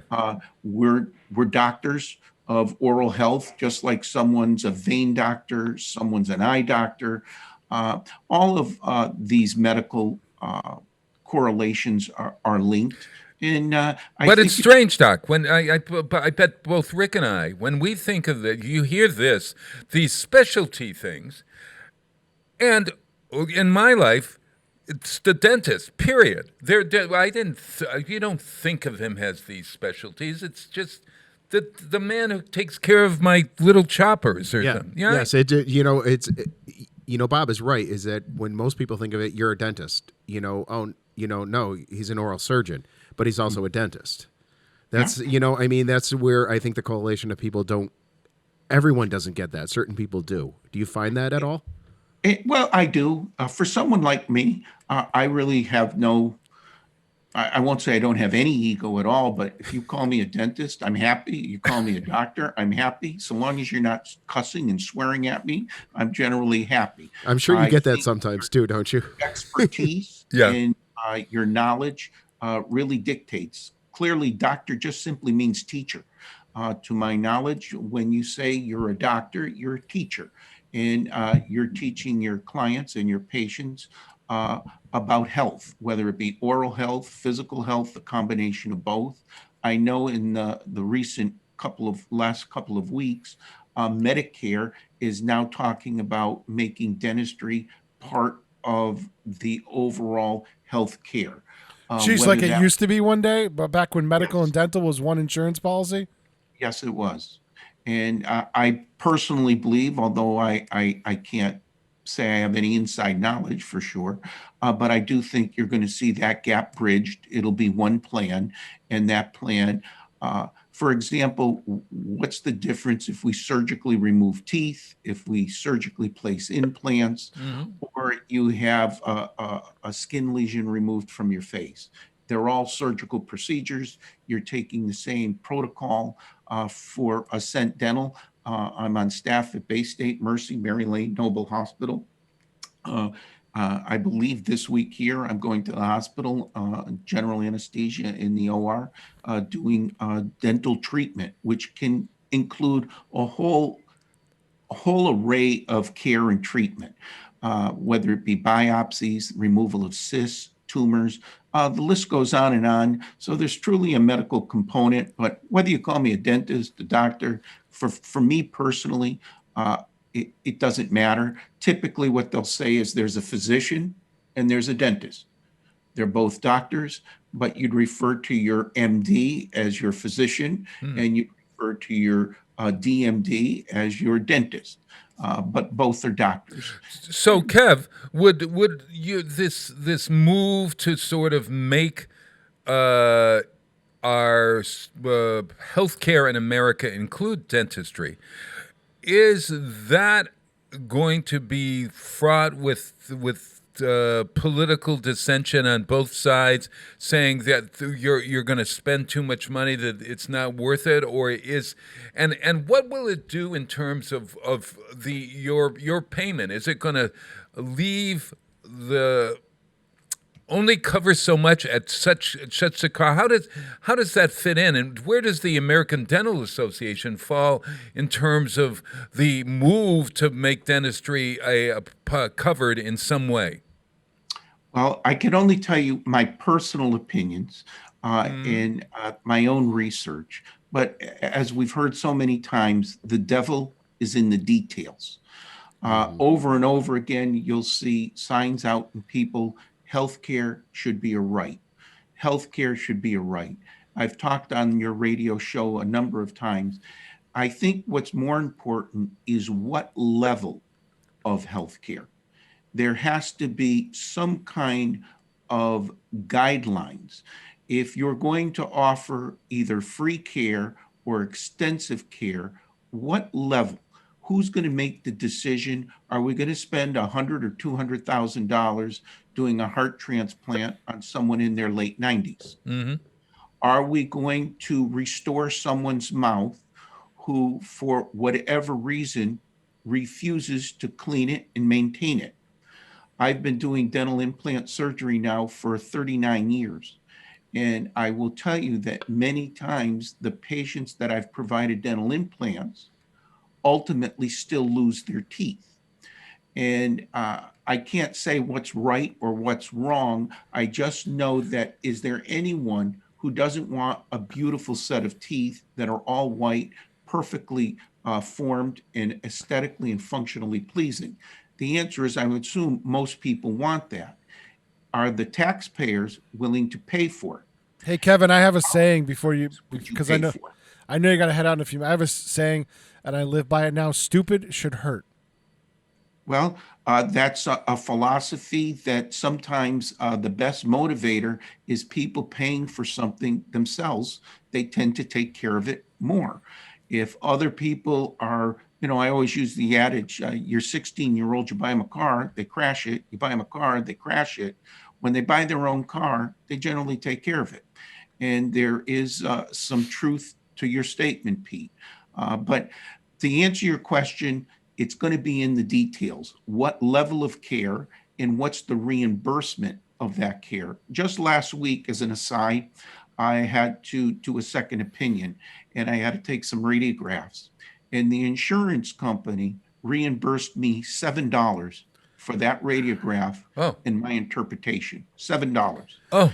All right.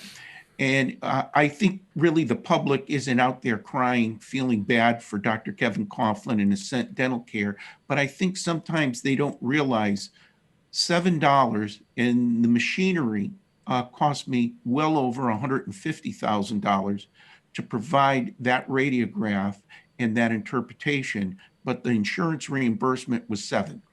And I think the public has to understand that at a certain point, you're going to say to yourself, this system isn't currently working.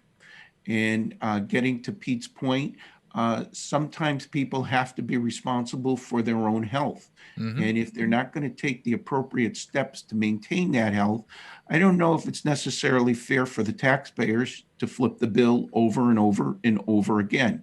How many times are we going to treat the same problem when it could have been avoided? In most cases, certainly for dentistry, most of the treatment, other than orthodontics, is a preventable problem other than an accident, Sure. A motor vehicle accident, a bad fall. Hey, Doc, I know you've got to take off here, but I wonder if there is a way that you compute the number of times a person sees the dentist or actually follows through, and then you get sent off the island. You get voted off the island. I can tell you that there is, and I've been doing tracking for over 20 years. Yeah.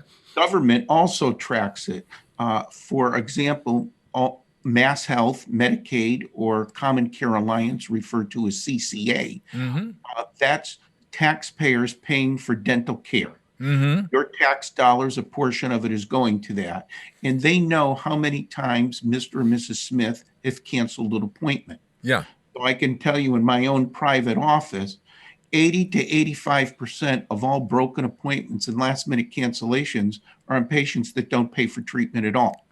Yeah. Zero. So now you could argue that they have transportation problems, Yeah. they have social and economic problems, and there are other reasons. But at the end of the day, they're not showing up for their appointment. Yeah, I found that same thing when I was working in the psychiatric clinic that I worked with at in Brooklyn. That it just it's easier. It's easier when somebody else is paying to not show up. And then you wonder how many are going to cancel when it's universal. Well, so with that universal, if we had a universal system that also did that kind of tracking and actually said, sorry, you're I don't know. But the devil will be in the details. Say, hey, we've got to take a break. Doc, you've got to go off. Is that correct? Yes, unfortunately, but I will see you the first Tuesday in October, I believe. Is that correct? You are absolutely correct. I look so forward to that. It will be right after the ghost tour.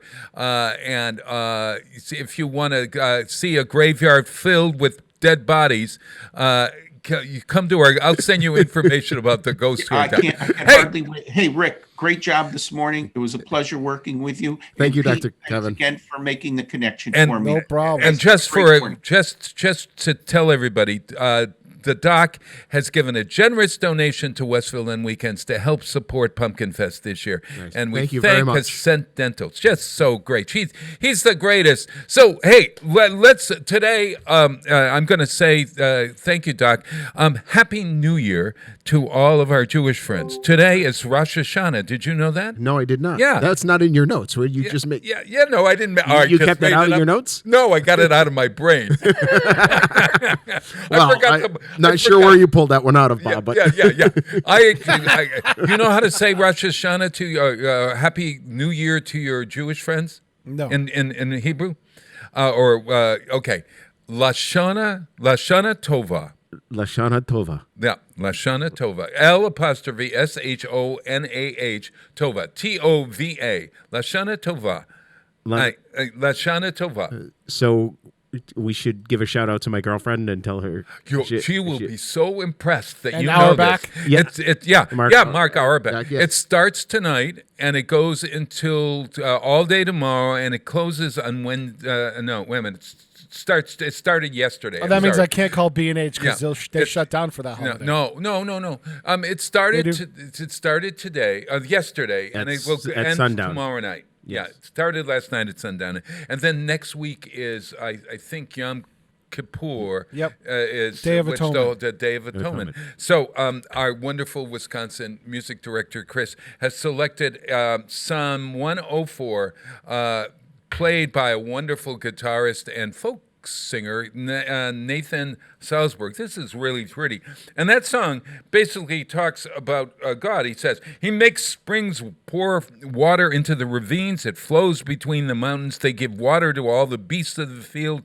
The wild donkeys quench their thirst. The birds of the sky nest by the waters. They sing among the branches. He waters the mountains from his upper chambers. The land is Spoilers. satisfied by the fruit of his work. We don't need to listen to the song anymore. Yeah, that's right. No, because it's I'm just saying it to us. No, because it's in Hebrew. Okay. It's in Hebrew? Yeah, I think so. Here we go.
Support for community radio on WSKB is provided by Betts Plumbing and Heating Supply Company, an independent, family-owned wholesaler serving Westfield for over 50 years, specializing in plumbing, heating, and industrial piping supplies. On the web at bettsplumbing.com or at 14 Coleman Avenue in Westfield. Support for the community programming of WSKB is provided by the Dunkin' Donut Shops of Westfield and the Sardinia family. It's nice to know that even as the world changes, Dunkin' Coffee remains the same at 7 convenient locations throughout Westfield.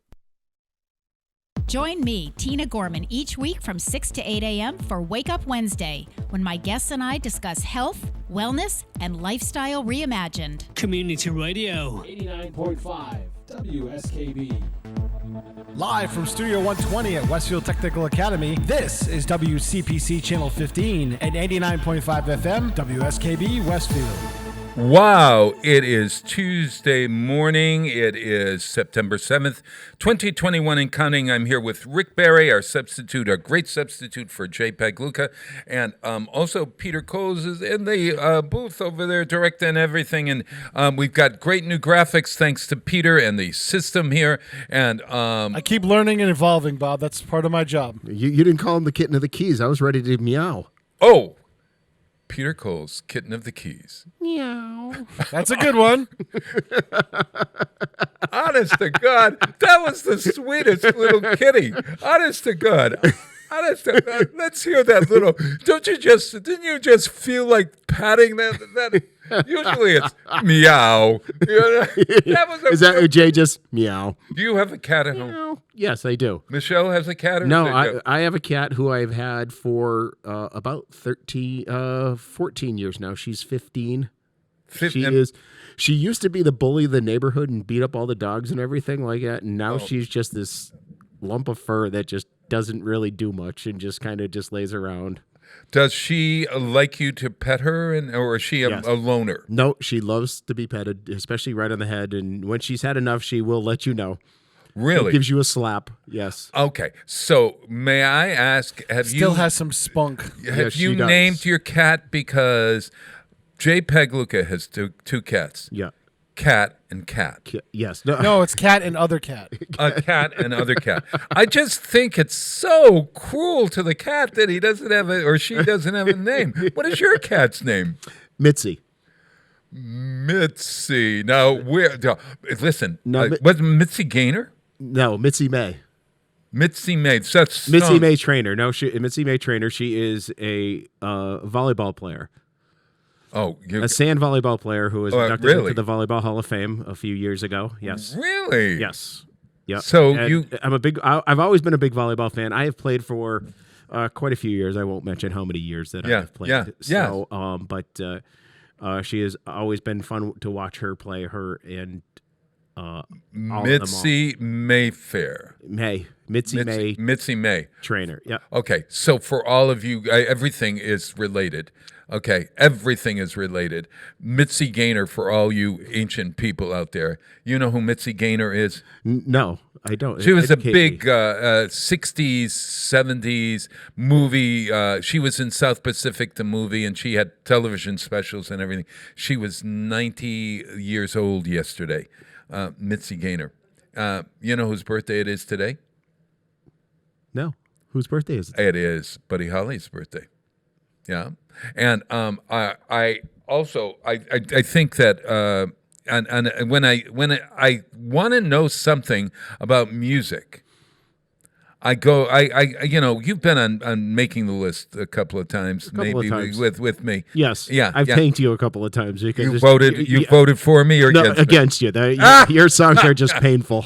Oh, that last song you played was just painful. Listen, folks. I got to tell you, we had a great. If you didn't see Making the List, go on Ken's show of maybe 2 weeks ago or so. Ken's Den, and you'll see Making the List. But the subject happened to be a terrible songs that are sappy, and so my song really probably should have won. If you hated it so much, that's sappy to me. What was the song? Wait a minute. You said it was a terrible subject, but wait a minute, didn't you pick that? I was the subject? one who picked the Yes. damn subject. Yeah, I Yes. thought it would be fun to find out the worst, sappiest song in America, and I lost. I You- lost brutally. You had me at your song until they stuck the puppy in it. Oh, And then it yeah, was just pandering. Yeah. See the tree, how burn. No, what? Yeah, what was that? I bought her a puppy. Oh yeah, in oh, a yeah. line that didn't even fit in the song, and it was like, Yeah, it's so true. It's so true. It was a song by the guy that did Little Green Apples, and it's his other big song about and Laura, I love her. No, but was yours? Tell Laura I love her. no, that wasn't me. That was Chef John's, wasn't it? Yeah, I think so. Yeah, That was John. Yeah, mine was The worst, sappiest song ever. Yeah, mine was Seasons in the Sun. Oh, that's her. Oh, which yeah. is sappy in itself. So. Sappy. I don't want to ever hear that song as long as Peter. What was my song that was that lost so terribly that Rick Barry hates so much? I'd have to look that one up. Hold Yeah, on. yeah. Give me a second. It was a song by Bobby Goldsboro. It had a puppy in it. Yes. if you remember. Let's see. Bob had Honey by Bobby Goldsboro. Honey. And honey, I miss you. And after I gave you the puppy, I'm feeling good. At any rate, I'm still going to reiterate that I don't know what was more painful, the look on Kathy's face or the song itself. Oh God, They were equally as painful. Yes. Totally painful.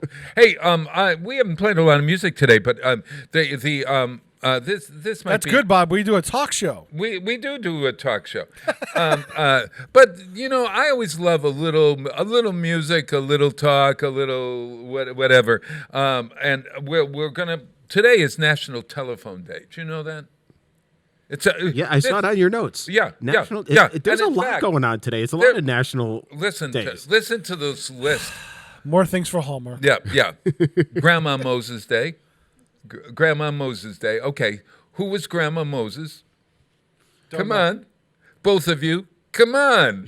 Oh, for Wasn't God's she from the painting or something like that? The painting of Grandma Moses. There's a painting of Grandma Moses. I don't know. You're my history thinking about of Grandma Whistler's Moses. mother. Oh, there we go. Whistler's That mother. was yes. Whistler's mother. That was not Moses. Grandma Moses. Please tell us, Bob. Yes. Grandma Moses was Ann Robertson. She had a middle name, but she began painting in her 70s or late, and she painted pictures of rural America. They're Grandma Moses paintings. They're sort of like when you think of America, like Americana, you think of Norman Rockwell and Grandma Moses. Now, Norman Rockwell was a trained artist. Grandma Moses just picked up a paintbrush when she was young, and she has these whimsical country. Google and you'll see the wonderful paintings of Grandma Moses, and I think she lived until she was 90 or something. So you didn't know that. Okay. No, I did not. No. All right. Now, how about National Acorn Squash Day? Can you tell me anything about acorn squash? What color is it? It's kind of an orangish color, and it goes great with turkey. Okay. That's about all. What is its shape? It's like an acorn, a giant acorn. You are there. We are. What do you?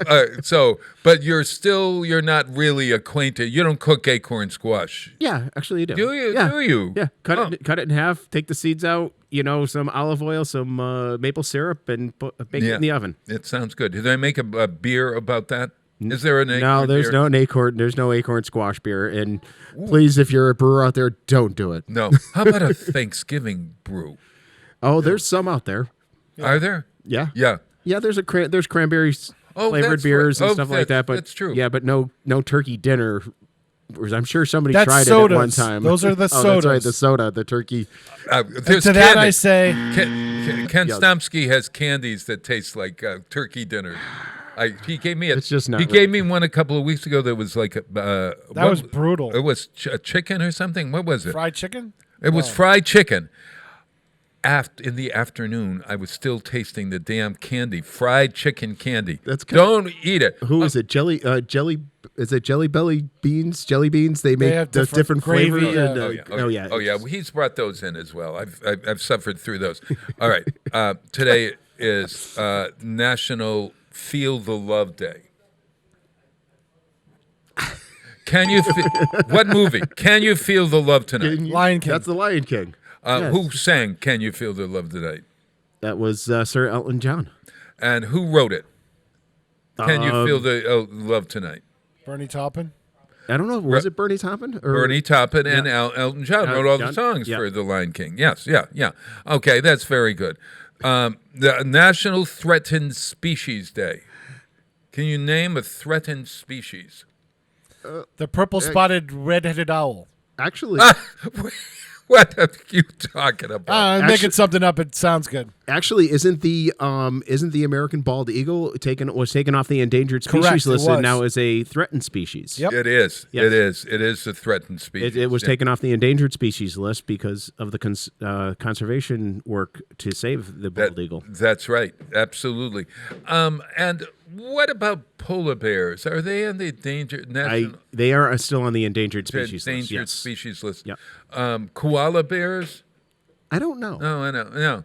Are there any birds that we know and love? How about the black squirrel? Is that on the endangered? No, because it's just a regular squirrel. Yeah, I don't think so. They're all the same genus. I don't think it's endangered, it's especially just around here. It's all a black squirrel is basically like different hair color. No. But I got to tell you that species. chipmunks are on the, at least in my, horseflies and chipmunks are on the endangered species list at James and my home at 9 West W. They're in danger of getting exterminated? They're very much in danger. Oh, there it is again. It's that fly. Get rid of it. Yeah. What if you had to exterminate? What is your threatened species list? Is there anything that you need to get rid of at your house? Rabbits. Rabbits? Oh, yeah. They Does it drive your dog nuts? Oh, they drive the dog nuts. They destroyed my garden. Really? Yes. Rabbits. Yes. They're so adorable. That's the problem. Yeah, they're adorable when you see them every once in a while. But when you see them constantly and there's 6 or 7 of them running around the yard and they torment the dog and the dog just tries to get at them and can't, what the dog got at him? Would he eat it? What would he do with it? I don't know what she would do. Seriously, I don't. I think she would try to play with it, but then realize that she hurt it and she would probably feel bad. Yeah. Because she does. There's one black squirrel in the yard that torments her and sits in the middle of the yard and basically baits her to come after her. And I love it. She does, and we know it because we watched the squirrel do it, and it was like, oh, I love it. I love it. All right, so if you're a housefly in my house, you are a threatened species. If you are, we're just talking about chipmunks because hey, Bob, so damn cute. No, it's duck hunting season. That, sir, is an investigated fabrication. It's rabbit season. It's rabbit season. Duck season. Rabbit season. Rabbit season. Oh my gosh. Duck season. Yeah. Rabbit season. Rabbit season. Duck season. It's rabbit season over at Rick Barry's house. It's rabbit season. Get out there. Now that I have that clip, those drops are going to be in there all the time now. Okay. Now, it's rabbit season. Now it's salami day.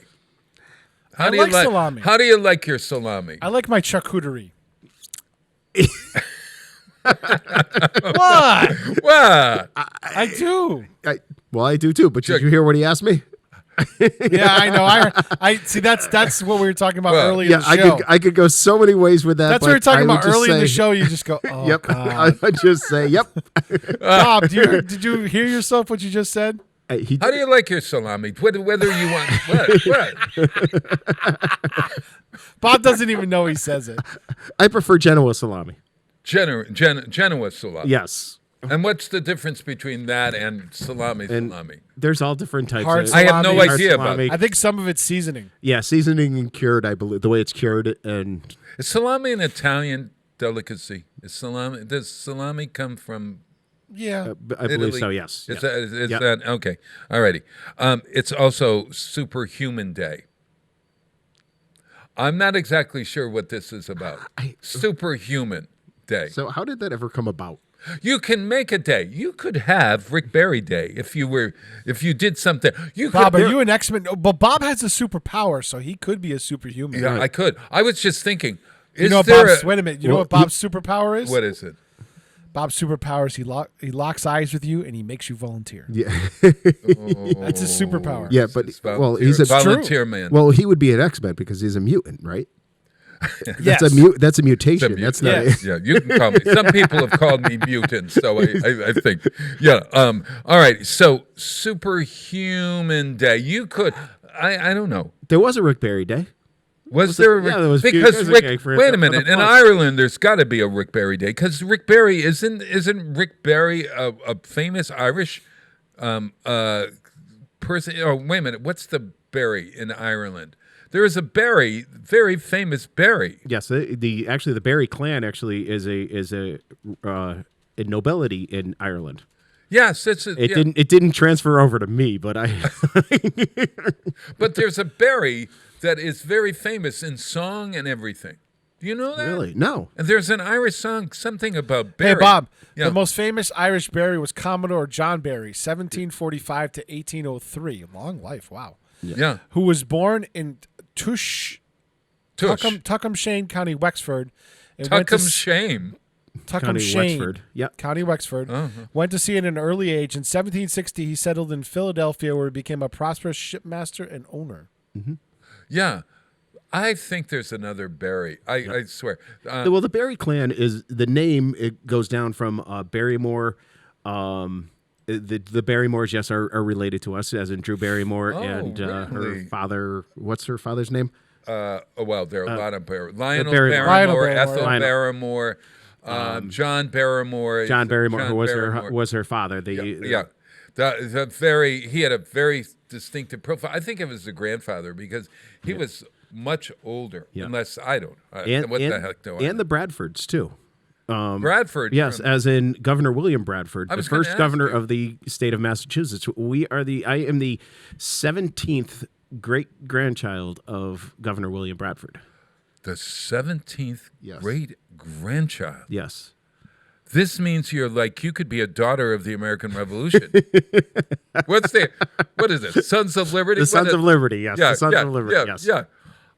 I've never met long ago. This is an interesting tale. Some person came to me and said, "Bob, you love history. I've got this board I found in my attic, and on it is you can see these faint. It looks like a board that was like at a hotel, and you can see these faint names." And they were all like William Bradford, etc. They were all these famous, and it was written in kind of like script, and they were all like people who might have been on the Mayflower for all I know. And I think we threw it out, but she was certain that these were the exact signatures, and that somehow or other the ink had gone through they had signed in this.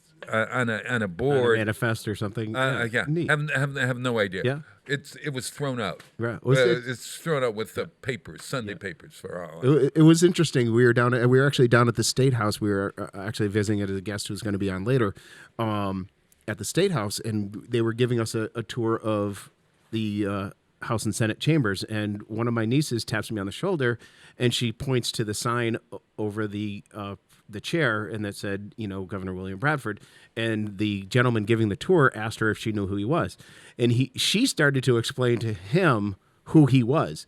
He's sitting there just like you do, with his mouth wide open going, "Are you serious?" And he looked at me, and I said, "Yes, she is absolutely correct." And he was like, he goes, in the years that he was doing this for 20 some odd years, he goes, "I have never met anybody who is a descendant of William Bradford. Which was kind of interesting to know. For folks in Wisconsin, who the heck is William Bradford? Yeah, William Bradford actually came over on the Mayflower and was actually the first governor of the at the Commonwealth of Massachusetts. or the colony of Massachusetts. Colony of Massachusetts, Yes. which Or- entailed all of Maine. I mean, he had a Yes. lot of territory. Yes. to- Yep. Yeah. Yep. Yeah. Well, it's really wonderful to know that you are you are a bit of history Yes. sitting right there, Rick Barry, and as if everything didn't prove that this should be celebrated. Today is National Attention Deficit Disorder Day, ADHD. We all right have here. that. We all have that. Oh, man. You can go online, everybody, to Google, and you can actually take a test online. And I took it last night to see whether you have a bit of ADHD. And I got 4 out of 6 questions. Yes. And they said, you are definitely ADHD. I've known I was. Bob, impossible. Yeah. I wasn't on Ritalin, but I'm on coffee. Strangely enough, calms people down who are in a stimulant. There are some stimulants that coffee helps to keep me grounded. Yes. Grounded. But on days that I'm not so grounded, oh my God, it's tough to be me. Yeah. But happy ADHD for everyone out there that knows it and loves an ADHDer, and you can live well with ADHD. Yeah, and it's my day too. It's National Beer Lovers Day, and it's National Beer Lovers Day on top of it. When's National International Soccer badminton volleyball? No. What is it? Volleyball. International Volleyball Day. Actually we don't have a day, but maybe that would be the day. But our induction is in October. It's like October 16th of this year. So I'm telling you, go online and find out how to make it a national day. Honest to God, absolutely. And then you can say it all started right here. If you do it, have the governor declare it like International Volleyball Day in Massachusetts. Right, and that gives you a little credence. We could do that. Establish that. Yeah, but wouldn't that be wonderful for you to start that? Yes. And also on that, we talk about events going on, and this weekend in downtown Springfield is the enshrinement of the Basketball Hall of Fame. Oh, that means there's going to be a lot of cool planes up at Barnes. Travis Best and Marcus Camby are going to be in town, so there's a big celebrations going on Saturday all downtown. We'll White Lion, look right? for that. Yes. Well, that'll be someday, and so that gets me to play That'll Be the Day. That'll be the day. That'll be day. Well, today's Buddy Holly's birthday, everybody. So that'll be the day. Rick, it's been a pleasure. Yes, it has, We're Bob. going to, Peter doesn't know this, but we're going to hopefully tape a show next week because I have to make a very important trip that I don't think we can not go. I'll tell you all about it when I return. And Rick, happy birthday, whatever. I'm not Buddy Holly. All right, Bob, finish the show. Get out there and volunteer, everyone. See Thank you you, next Bob. time. Well, that'll be the day when you say goodbye. Yes, that'll be the day when you make me cry. You say you're gonna leave. You know it's a lie, 'cause that'll be the day when I die. Well, you give me all your loving and your loving, all your hugs and kisses and your money too. Well, you know you love me, baby. Still, you tell me maybe that someday, well, I'll be blue. Well, that'll be the day when you say goodbye. Yes, that'll be the day when you make me cry. You say you're gonna leave. You know it's a lie, 'cause that'll be the day when I die.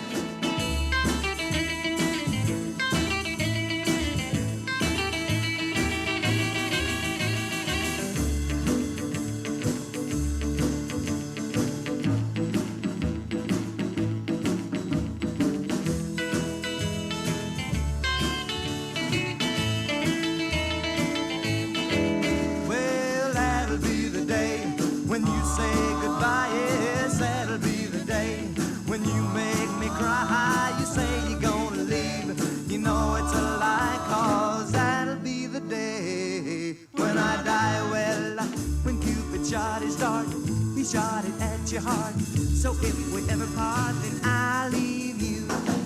You sit and hold me and you tell me boldly that someday, well,